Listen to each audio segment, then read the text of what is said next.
What if I told you that most of the pain you carry doesn't come from your life, but from your mind? We think, we worry, we replay conversations, we analyze every detail until our thoughts become a prison we built with our own hands. In today's world, overthinking is the silent killer of peace.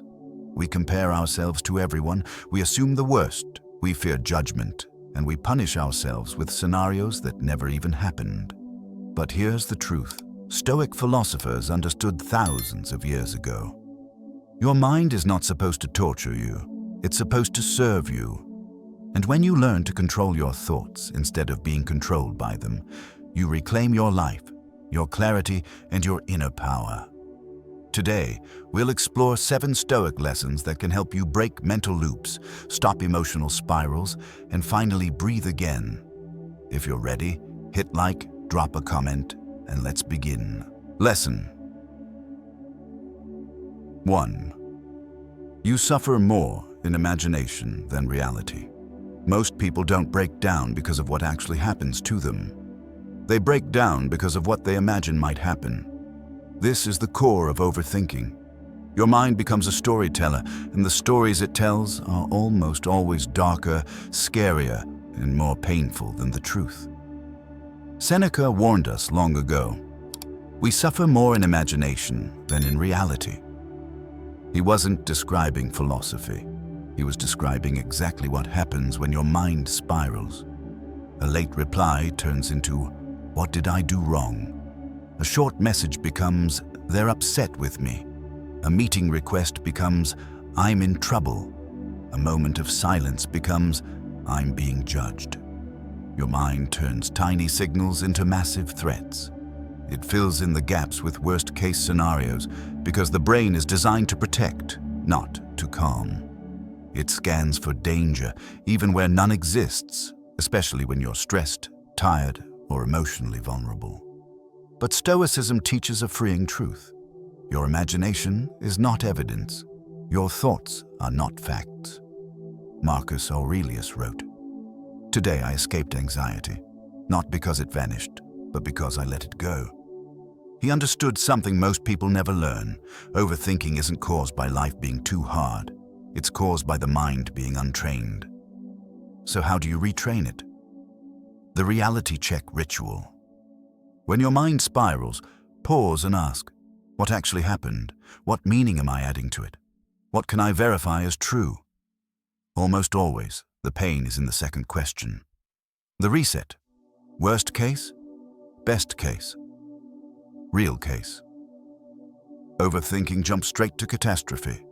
To balance your mind, worst case, your fear, best case, your hope, real case, usually something simple and manageable. Seeing the real case weakens the spiral instantly. The 60-second interrupt. Overthinking grows in stillness. Break the loop by moving your body, grounding your senses, and forcing your attention back to the present moment. The only place overthinking has no power. The "not today" command. When your brain throws imaginary disasters at you, say aloud, "Not today." A short command creates a boundary between you and the spiral. It tells the mind that you will not feed the fear. The deep Stoic reminder, overthinking forces you to live painful moments twice. Once in your imagination and once in reality, if they even happen at all. Most never do. Peace doesn't come from erasing every fear. It comes from recognizing that most fears are illusions, movies your mind creates without your permission. When you stop treating imagination as truth, your suffering shrinks, your clarity returns, and your mind finally becomes a place you can live in peacefully. Peace begins where false stories end. Lesson 2. Control what you actually control. Overthinking thrives in one specific place, the gap between what you wish you could control and what you actually can. Most people spend their mental energy in that gap, worrying about someone's reaction, obsessing over an outcome, replaying how they looked, or fearing a future they can't predict. That gap is where anxiety grows, where tension forms, and where the mind loses its center. Epictetus ended this problem in one sentence. Some things are in our control, others are not. This truth is simple. Living by it is hard. But mastering it is life-changing, because the moment you stop trying to control the uncontrollable, your mind begins to quiet down. Overthinking has no fuel left. Think about how much peace you lose over things never meant to be in your hands. You can't control what someone thinks after you walk away, whether people approve of your decisions, how fast results come, whether life gives you obstacles today. The past you keep replaying, but you can control how you show up, how you respond, how you speak, how you act, how you interpret what happens. The second list is where freedom lives. Marcus Aurelius practiced this every morning. He reminded himself, you have power over your mind, not outside events. He wasn't being poetic. He was telling himself the exact boundary line that destroys overthinking. When the mind tries to obsess, you bring it back to that line. The 10-second Stoic filter. Before you react, ask one question. Is this in my control or not? If the answer is yes, act with clarity. If the answer is no, release it immediately. This tiny filter can prevent hours of spiraling. The 2 circles. Exercise, draw 2 circles. Inner circle, my actions, my effort, my attitude. Outer circle, opinions, outcomes, delays, judgments, reactions. Every time you catch yourself worrying, place the worry in one of the 2 circles. If it falls in the outer circle, you stop feeding it. The power of shifting attention. Overthinking is not just about worry. It's about attention trapped in the wrong place. When you redirect focus to what you can influence, your brain feels safe again. Safety turns down anxiety. Clarity replaces fear. Action replaces paralysis. Stoic action. Step. When your mind spirals, say, "This is not mine to control." Repeat it until your thoughts soften. Then ask yourself, what is mine to do right now? Take one small action. Even a small action is enough to break the cycle. Final insight. Overthinking disappears when you stop fighting battles that were never yours. Because peace isn't found in controlling everything. It's found in controlling yourself. And when you live inside your circle of control, the world outside can't shake you. Lesson 3. Slow down your first interpretation. Overthinking often begins with one thing. A quick, emotional, unfiltered interpretation that feels true, but isn't. Someone doesn't reply. You assume they're upset. Someone looks distracted. You assume you did something wrong. Someone changes their tone. You assume the relationship is shifting. The mind fills in the silence with stories, and those stories usually come from fear, not fact. Marcus Aurelius warned us about this mental trap when he wrote, "The soul becomes dyed with the color of its thoughts." In other words, if your first interpretation is negative, everything you see gets tinted by that negativity. This is why slowing down your interpretation is one of the most powerful ways to break overthinking. Not stopping thinking, not forcing positivity, but simply pausing long enough so the truth can catch up. The sacred pause. Before you judge a situation, take a breath and stop the automatic meaning your mind tries to attach. Ask yourself, what else could this mean? What am I assuming? Is my reaction based on evidence or fear? That pause creates space between the event and your interpretation. In that space, emotional clarity begins. Assumption versus reality. Check. Most negative interpretations fall apart when challenged. Instead of believing the first story your mind tells, question it. If someone is quiet, maybe they're tired, maybe they're busy, maybe their own mind is loud today, maybe it has nothing to do with you. This shift reminds you that your perspective is not the only possible explanation. The 3-window technique. When your mind jumps to conclusions, look through 3 windows. Window 1. The external reality. What actually happened. Window 2. Your emotional state. How you felt before it happened. Window 3. Alternative interpretations. At least 2 other possibilities. This technique forces the brain out of tunnel vision and into balanced thinking. Avoid emotional speed. Overthinking is not caused by too much thought. It's caused by fast, unexamined thought. Your mind reacts at lightning speed, and that speed creates distortion. Slow interpretation, clear understanding, fast interpretation, distorted judgment. The wait before you decide. Rule: when something triggers you, wait before forming a conclusion. Wait before reacting. Wait before making up a narrative. Most of the time, clarity appears naturally once the emotional fog settles. Final Stoic insight. Interpretation is where suffering begins. The event itself is rarely the problem, the story you attach to it is. And when you slow down that story, you stop overthinking at the root. Because a calm mind doesn't react instantly. It observes, it questions, it waits, and through that patience, it sees the truth. Lesson 4. What other people think is outside your circle. Overthinking reaches its peak when your mind becomes a courtroom, and you imagine yourself standing on trial in front of everyone you know. You start wondering, what do they think of me? Did I sound stupid? Did I look awkward? Did they judge me? This mental noise grows because you've placed your peace in the hands of people who don't live your life, don't carry your struggles, and don't walk your path. Stoics solved this thousands of years ago. Marcus Aurelius said, "I have to live my life, not theirs." In other words, the opinion of others belongs to their mind, not yours. Overthinking often comes from forgetting that distinction. You imagine people analyzing your choices, your tone, your mistakes, your flaws, but the truth is brutally simple. Most people aren't thinking about you because they're too busy thinking about themselves, their own insecurities, their own fears, their own battles. When you stop assigning so much weight to outside approval, your mind finally exhales. You cannot control perception.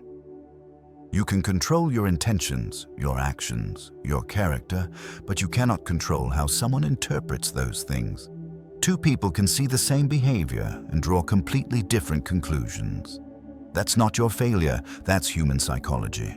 Trying to manage how everyone perceives you is like trying to hold water in your hands. The tighter you grip, the faster it escapes. The 3 filters for overthinking about people's opinions. Filter 1. Does this person truly know me? If the answer is no, why give their thoughts power? Filter 2. Does their opinion affect my values? If it doesn't, it's irrelevant. Filter 3. Would this matter in 5 years? 90% of the time, the answer is no. These filters snap your mind back into perspective. The judgment detox. When you feel judged, remind yourself, people judge from their wounds, from their fears, from their biases, not from the truth. Their reaction reveals more about them than about you. You stop overthinking when you stop assuming other people are perfect observers of your life. They're not.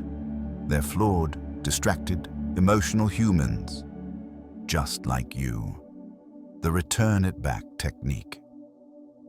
Anytime a judgment enters your mind, say, "This belongs to them, not to me." This simple phrase places the weight back where it came from and frees your mind from carrying unnecessary emotional baggage. Final Stoic insight. Your mind becomes peaceful the moment you stop outsourcing your worth. You are not here to decorate someone else's expectations. You are here to live with integrity, honesty, and self-respect. And when you anchor your peace inside yourself, not in the shifting opinions of others, overthinking loses one of its strongest weapons because nothing shakes a person who no longer seeks permission to be themselves. Lesson 5. Turn problems into immediate action. Overthinking thrives in hesitation. The longer you delay a decision, a conversation, a task, or a responsibility, the more space you give your mind to invent fears, exaggerate risks, and build emotional mountains out of tiny situations.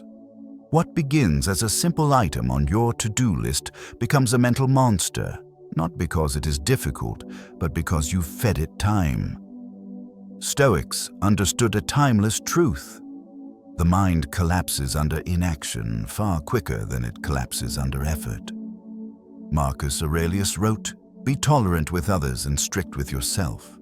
The strictness he describes is not harshness. It is the discipline of acting while your mind is whispering excuses. Action interrupts doubt. Action dissolves imagined problems.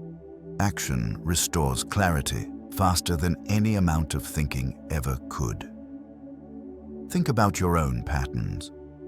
How many times have you stressed for days about sending a message, making a phone call, giving an answer, or starting something you knew you needed to do? Then, once you finally acted, the fear disappeared instantly. You didn't conquer a mountain. You simply stopped fueling it. Overthinking is often just delayed action wearing the mask of anxiety. The 2-minute Stoic rule. Any task that takes 2 minutes or less should be done immediately. 2 minutes to answer the email. 2 minutes to take out the trash. 2 minutes to schedule the appointment. 2 minutes to clean a small mess. 2 minutes to say the truth you've been avoiding.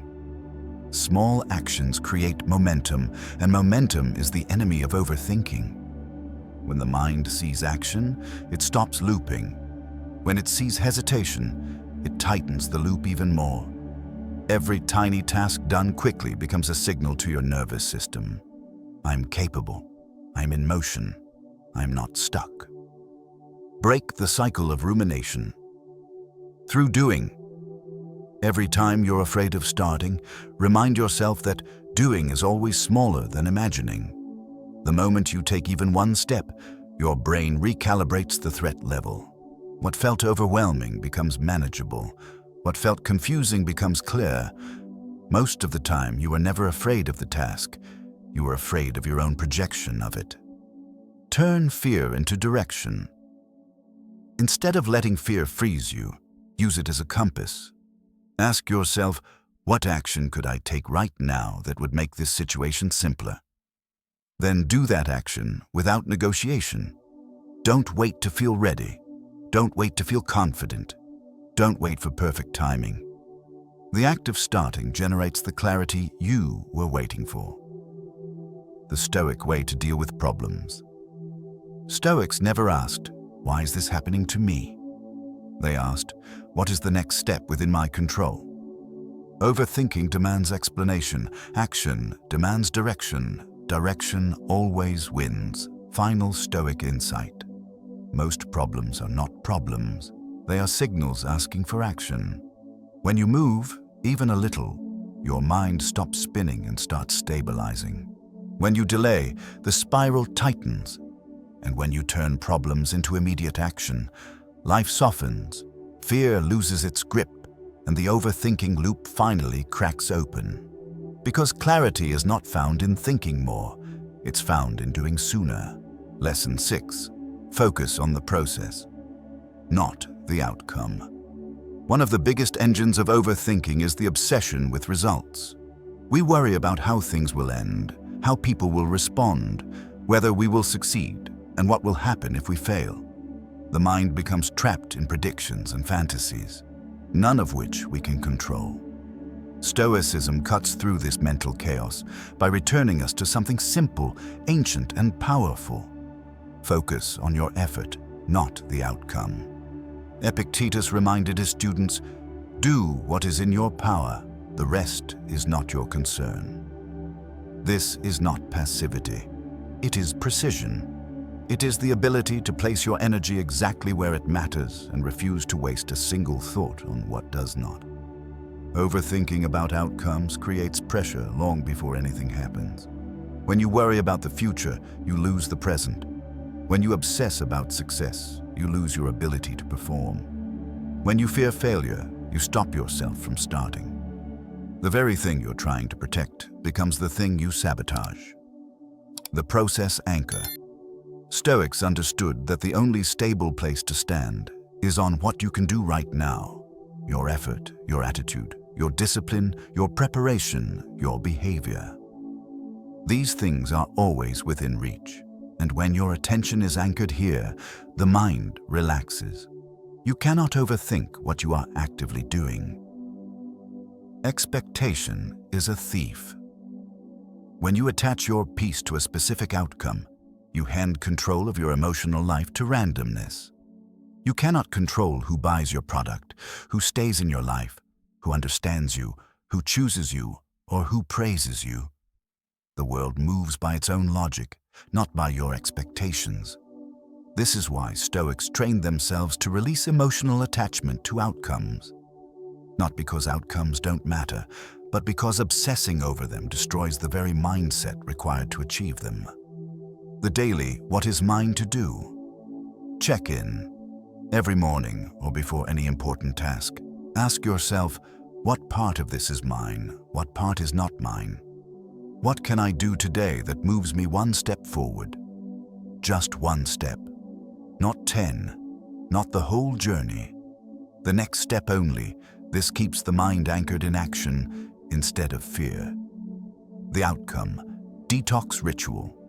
When you catch yourself worrying about the end result, redirect your focus to a small, controllable behavior, reading one page running for 5 minutes, sending one message starting the project for 3 minutes. Progress breaks the anxiety cycle. Detach to perform. Better, ironically, the less you cling to outcomes, the better you perform. When you are not paralyzed by fear of failure or intoxicated by fantasies of success, you move with steadiness. Your mind becomes sharp, not scattered. You act with clarity, not desperation. This is why Stoics excelled in battle, politics, leadership, and philosophy. They operated from the present moment, not from the imagined future. Final Stoic insight: you do not control the finish line. You control the footsteps. You do not control the applause. You control the integrity of your work. You do not control destiny. You control discipline. And when you shift your mind from outcome to process, the grip of overthinking loosens, the noise quiets, and life begins to feel manageable again. Because peace is found not in guessing the future, but in mastering the present. Lesson 7. Memento Mori. Let go of trivial worries. There is a reason the Stoics constantly reminded themselves of a single, uncomfortable truth. You will not be here forever.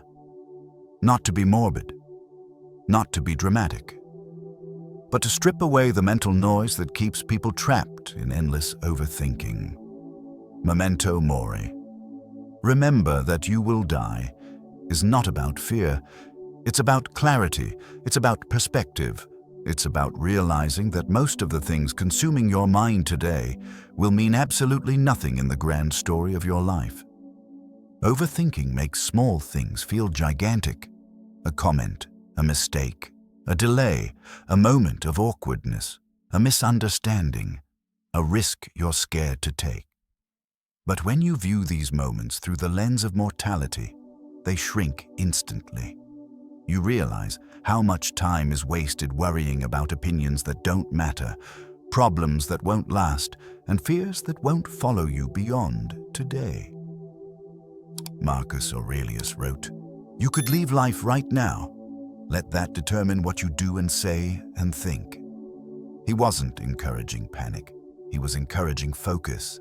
He was telling himself to cut the mental clutter, to live deliberately, and to stop letting meaningless anxieties consume precious hours of his limited life. Mortality sharpens. Priorities.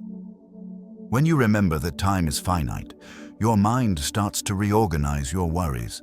What matters? What doesn't? What deserves your energy? What deserves to be ignored? What deserves courage? What deserves release? Most overthinking evaporates under this kind of clarity. Think about the things that have consumed you for days, weeks, or months. Someone's tone, someone's delay, a small embarrassment, a fear of rejection, an imagined scenario that never happened. Will any of these matter on your last day? Will any of these be part of your legacy? This perspective is not meant to dismiss your feelings. It's meant to free you from carrying burdens that are too heavy for the small value they hold. The mortality filter. Whenever your mind spirals, ask, will this matter in 5 years? Will this matter next year? Will I even remember this next month? Most of the time, the answer is a clear no. And with that awareness, your mind starts to loosen its grip. This simple filter pulls you out of the storm of overthinking and places you back into the present moment, the only place where life actually happens. Not in your projections, not in your fears, not in your assumptions, but right here, right now. Courage comes from perspective. Memento. Mori doesn't just silence unnecessary worries, it also pushes you toward action. If life is short, why delay the conversation? Why postpone the dream? Why fear someone's judgment? Why stay stuck in the same loops? Why waste your limited time convincing yourself you're not ready? You become braver when you remember your time is limited. You start choosing your life instead of fearing it. You start acting instead of overthinking. What actually matters? When people look back at their lives, they remember the moments of courage, the relationships that mattered, the love they gave, the things they created, the risks they took, the values they lived by. Almost none of the trivial worries survive memory. So why let them dominate your present, the Stoic practice of clarity? Every morning, remind yourself, one day I will not have another morning. Every night, remind yourself, one day I will not have another night. This isn't dark, it's freeing. It teaches you to stop drowning in unnecessary thoughts and start investing your mind into what actually shapes your life. Final Stoic insight. When you remember you are mortal, your mind becomes still. You stop chasing validation. You stop obsessing over the future. You stop replaying the past, and you start living the way a free person lives, with intention, courage, and presence. Because nothing kills overthinking faster than remembering that life is too short to waste on thoughts that do not matter. You've just explored 7 powerful Stoic lessons designed to break the cycle of overthinking, separating imagination from reality, focusing only on what you control, slowing your interpretations, releasing the weight of others' opinions, turning hesitation into action, grounding yourself in the process instead of the outcome, and using Memento Mori to cut away trivial worries. Each lesson is simple, but together they form a complete blueprint for a calmer, stronger, and more disciplined mind. Now the real transformation begins, not by remembering these lessons, but by practicing them. Choose one technique today. Pause before reacting. Question your first interpretation, act on a task you've delayed, or repeat the Stoic reminder that most fears are illusions.